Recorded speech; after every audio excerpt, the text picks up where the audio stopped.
do you desire? What makes you itch? What sort of a situation would you like?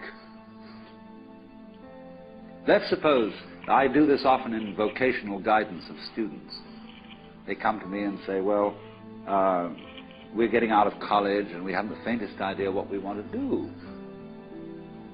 So I always ask the question, what would you like to do if money were no object? How would you really enjoy spending your life? Well, it's so amazing. As a result of our kind of educational system, crowds of students say, well, we'd like to be painters, we'd like to be poets, we'd like to be writers, but as everybody knows, you can't earn any money that way. Or another person says, well, I'd like to live an out-of-doors life and ride horses. I say, do you want to teach in a riding school? Let's go through with it. What do you want to do? When we finally got down to something which the individual says he really wants to do, I will say to him, you do that. And forget the money. Because if you say that getting the money is the most important thing, you will spend your life completely wasting your time.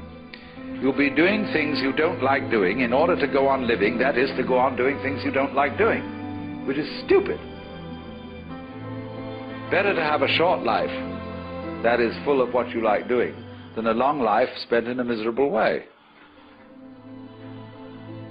And after all, if you do really like what you're doing, it doesn't matter what it is, you can eventually turn it, you could eventually become a master of it. The only way to become a master of something is to be really with it.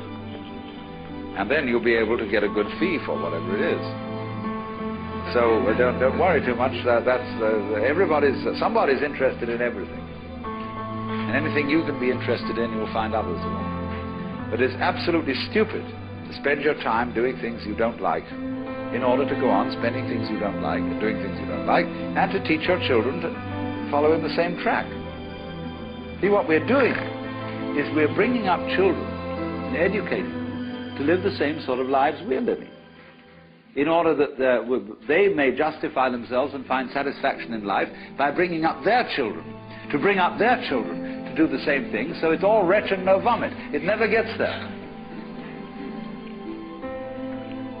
And so, therefore, it's so important to consider this question: what do I desire?